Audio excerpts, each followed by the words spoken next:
በኮሪደር ልማት ምክንያት በየከተሞቹ ሰፋፊ የሚባል ቦታ እንደሚፈርስ ይፋ ተደርጓል። በዚህም ለመንገድ፣ ለአረንጓዴ ልማትና ለግንባታ የሚውለው የአንድ ከተማ መጠን ምን ያህል መሆን እንዳለበትም ታውቋል። በሌላ በኩል ደግሞ በህገወጥ የገንዘብ ዝውውር በሚያካሂዱ ላይ እርምጃው ተጠናክሮ እንደሚቀጥል መንግስት አስታውቋል።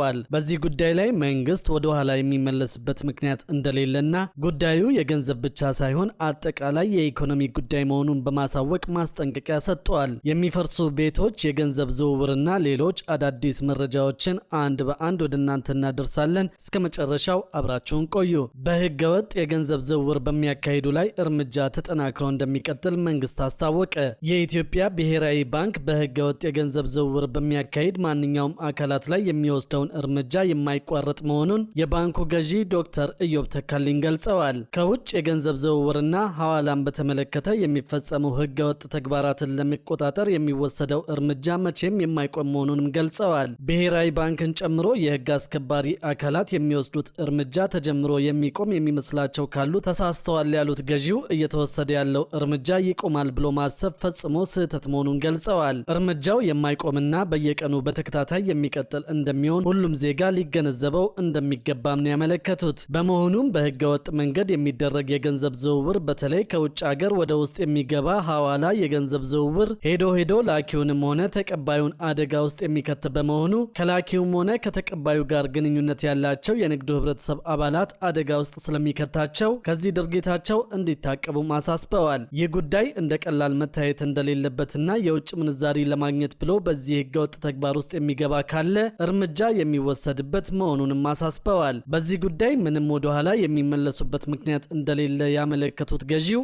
ጉዳዩ የገንዘብ ብቻ ሳይሆን አጠቃላይ ኢኮኖሚውን ስለሚያናጋ ህገወጦች ላይ የሚወሰደው እርምጃ ከዚህም በኋላ ተጠናክሮ እንደሚቀጥል አመልክተዋል። ብሔራዊ ባንክ ህገወጥነትን ከመከላከል ጎን ለጎን ለኢኮኖሚው የሚያስፈልገውን ተጨማሪ የውጭ ምንዛሪ በሂደት እያቀረበ ስለሚገኝ በአጠቃላይ የኢትዮጵያ የውጭ ምንዛሪ ስርዓት እየተረጋጋ ነው ያሉት ገዢው ይህም መረጋጋቱን ስር እንዲይዝና መሰረት እንዲኖረው ያስፈልጋል ብለዋል። ይህንን ለማድረግ ደግሞ ህገወጦችን ከማስተካከል በተጨማሪ ህጋዊ መንገዱ ላይ ጠንክሮ መስራት እንደሚገባና ባንኮችም ይህንን ኃላፊነታቸውን እንዲወጡ አሳስበዋል። ከውጭ በህጋዊ መንገድ የሚላክ ሬሚታንስ ሆን ተብሎ እንዲስተጓጎል የሚደረግበት ሁኔታ ስለመኖሩ በንግግራቸው ያመለከቱት ገዢው በጣም የሚያሳዝነው ነገር ብዙ ዳያስፖራዎች በህጋዊ መንገድ ገንዘብ ለመላክ እየፈለጉ ሰዎች ገንዘብ እንዳይልኩ ሲስተም አይሰራም የሚሉ የተለያዩ ምክንያቶችን የሚሰጡ መኖራቸውን ተናግረዋል። ይህንንም የሚያደርጉት ከሐዋላ ስራ ጋር የተገናኙ ግለሰቦችና ተቋማት መሆናቸውን በማንሳትም በህጋዊ መንገድ ለሚሰራው ስራ መደላደሎችን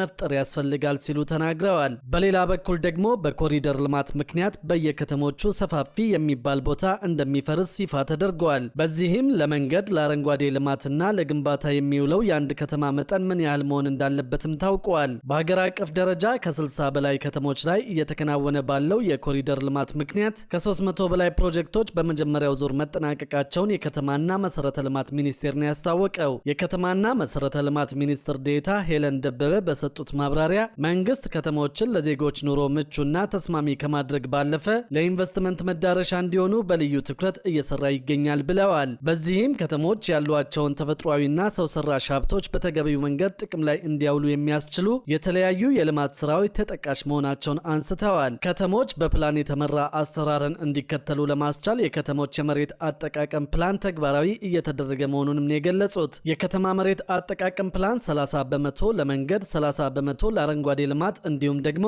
40 በመቶ ለግንባታ እንዲውል ተደርጎ መዘጋጀቱን ጠቅሰዋል። ይሁን እንጂ በርካታ ከተሞች አወቃቀርና አመሰራረታቸው በፕላን የተደገፈ ባለመሆኑ ምክንያት የመሬት አጠቃቀም ውስኑነት እንዲፈጠር አድርጓል ነው ያሉት። በዚህም በቂ መሰረተ ልማትን ያላሟሉና ከደረጃ በታች የሆኑ በርካታ ከተሞች መፈጠራቸውን ተናግረዋል። በአሁኑ ወቅት በሁሉም የአገሪቱ አካባቢዎች እየተከናወነ ያለው የኮሪደር ልማት በከተማ ፕላንና በመሬት አጠቃቀም ዙሪያ ያሉ ውስንነቶችን ለመሙላት በእጅጉ እያገዘ ስለመሆኑም ሚኒስትር ዴኤታዋ ጨምረው አስታውቀዋል። የከተሞች ልማት መሰረታዊ ለውጥ እንዲያመጡ በማድረግ በኩል የኮሪደር ልማቱ ምቹ ሁኔታን እንደፈጠረም ነው የተናገሩት። እንዲሁም አረንጓዴ ስፍራዎችን ለማስጠበቅ ያለአግባብ ታጥረው የቆዩ መሬቶች ጥቅም ላይ እንዲውሉ አስቻይ ሁኔታ መፍጠሩን ተናግረዋል። በመሆኑም የዜጎችን ፍትሃዊ ተጠቃሚነት ከማረጋገጥ ባሻገር ዘመናዊና ተወዳዳሪ ከተሞችን ለመገንባት የኮሪደር ልማቱ ትልቅ መነቃቃት መፍጠሩን ጠቅሰዋል።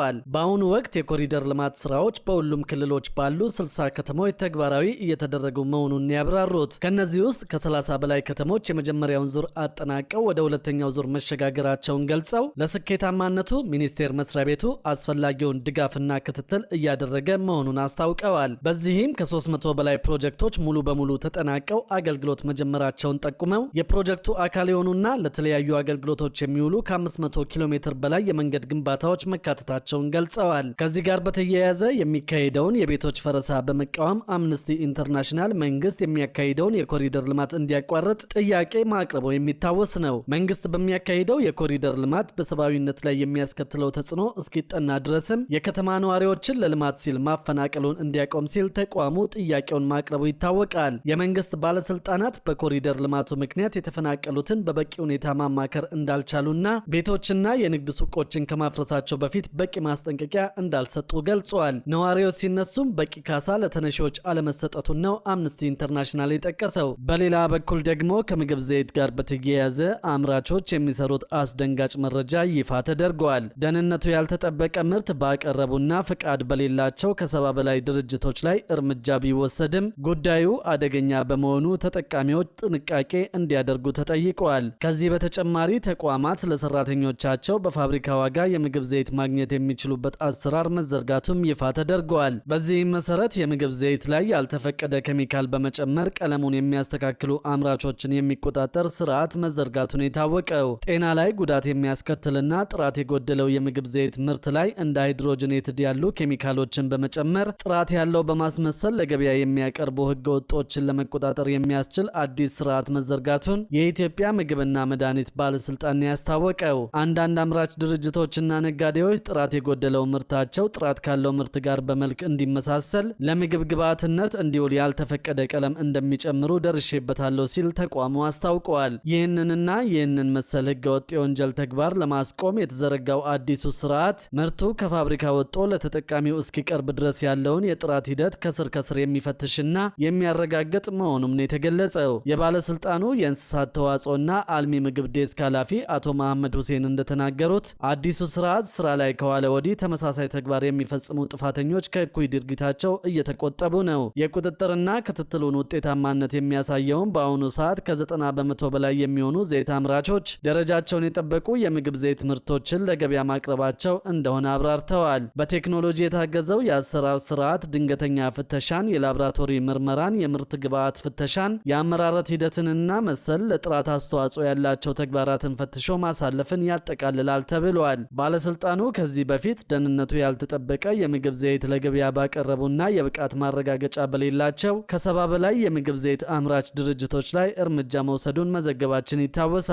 የህብረተሰቡን ጤና የሚጎዱ እንዲህ አይነት ህገወጥ ተግባራትን ሙሉ ለሙሉ ለመቆጣጠር ዜጎች ህገወጥ ተግባራትን ለማጋለጥ ጥቆማ በመስጠት እንዲተባበሩም ኃላፊው ጠይቀዋል። ከዚህ ጎን ለጎን ተቋማት ለሰራተኞቻቸው በፋብሪካ ዋጋ የምግብ ዘይት ማግኘት የሚችሉበት አሰራር መዘርጋቱም ነው ይፋ የተደረገው። በዚህም መሰረት ሰራተኞች በተቋማቸው በኩል በመደራጀት የምግብ ዘይት የሚያገኙበትን አሰራር ማግኘት እንደሚችሉ ታውቀዋል። በሌላ መረጃ ደግሞ ለሚቀጥለው የትምህርት ዘመን የክፍያ ጭማሪ የተፈቀደላቸው ትምህርት ቤቶች መኖራቸውን መንግስት ይፋ አደረገ። ይህንን ከግምት በማስገባት ወደ ስራ የማይገቡ ትምህርት ቤቶች የተቀበሉትን ክፍያ እንዲመልሱ ለማድረግ መንግስት ጣልቃ እንደሚገባ አስታውቀዋል። በ2019 ዓ.ም የትምህርት ዘመን በግል ትምህርት ቤቶች በሚካሄደው የተማሪዎች ምዝገባ የክፍያ ጭማሪና የግብዓት ጥያቄ ላይ ጥብቅ ቁጥጥር እየተካሄደ መሆኑን በአዲስ አበባ ከተማ አስተዳደር የትምህርትና ስልጠና ጥራት ቁጥጥር ባለስልጣን አስታወቀ። ባለፉት ዓመታት የግል ትምህርት ቤቶች በወራዊ ክፍያ፣ በምዝገባ፣ በዩኒፎርም እንዲሁም ደግሞ በአይነት በሚጠይቋቸው እንደ ሳሙናና ሶፍት ባሉ ቁሳቁሶች ምክንያት በወላጆች ዘንድ ሰፊ ቅሬታ ሲነሳ መቆየቱ ይታወሳል። በአዲስ አበባ ከተማ አስተዳደር የትምህርትና ስልጠና ጥራት ቁጥጥር ባለስልጣን ይህንን ችግር ዘላቂ በሆነ መንገድ ለመፍታት የትምህርት ቤት ወራዊ ክፍያ ጣሪያን በመወሰን ትምህርት ቤቶች በዘፈቀደ ያልተገደበ ክፍያ እንዳይሰበስቡ የሚያስችል አሰራር መዘርጋቱ ይታወቃል።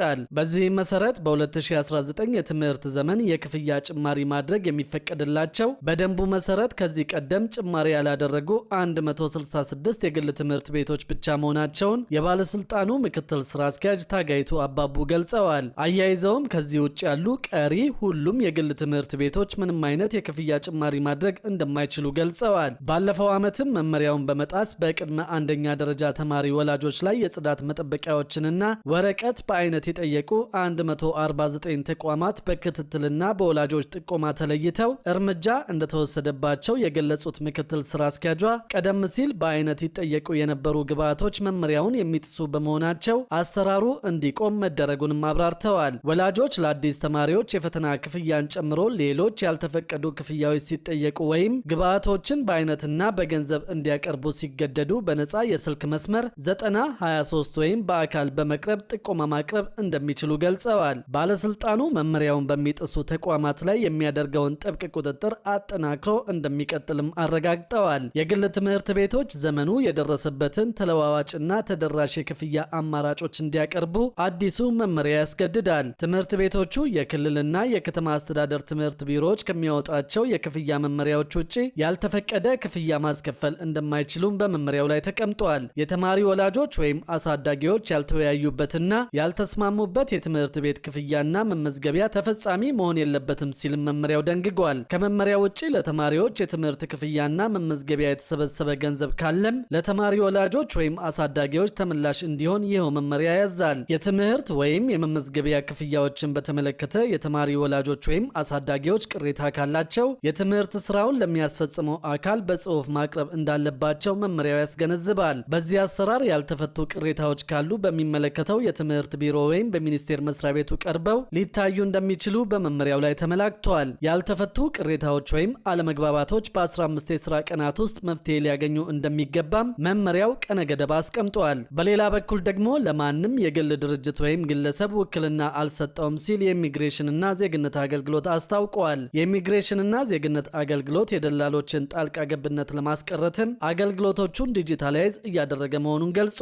የአገልግሎቱ የህዝብ ግንኙነት ኮሚኒኬሽን ዳይሬክቶሬት የሆኑት አቶ አምቦ መቃሳ እንደገለጹት በተለያዩ የማህበራዊ ሚዲያ ገጾች የሚንቀሳቀሱ ህገወጥ ደላሎችን ለመከላከል የአገልግሎት አሰጣጡን ወደ ዲጂታል አሰራር ሙሉ በሙሉ እያሸጋገሩ መሆኑን ገልጸዋል። ይሁን እንጂ መስሪያ ቤቱ ለማንም የግል ድርጅት ወይም ግለሰብ ውክልና እንዳልሰጠም ተናግረዋል። አገልግሎቱ የሚሰጥባቸውን መንገዶች በተመለከተ ፓስፖርትም ሆነ ሌሎች የቪዛ አገልግሎቶች የተገልጋዩን ባዮሜትሪክስ ወይም የጣት አሻራና የአይን ምስል የሚጠይቁ በመሆናቸው በሶስተኛ ወገን ወይም በደላላ በኩል ጉዳይ ማስፈጸም ፈጽሞ የማይቻል መሆኑን ዳይሬክተሩ አሳስበዋል። የሙስናና የብልሹ አሰራርን ለመከላከል የገንዘብ ክፍያው ከሰው ንክኪ ነፃ እንዲሆን ተደርጓል። በአሁኑ ወቅት መስሪያ ቤቱ የሚሰጣቸው አገልግሎቶች 90 በመቶ የሚሆኑት በዲጂታል ፕላትፎርም ላይ የተመሰረቱ ናቸውም ሲሉ ተናግረዋል።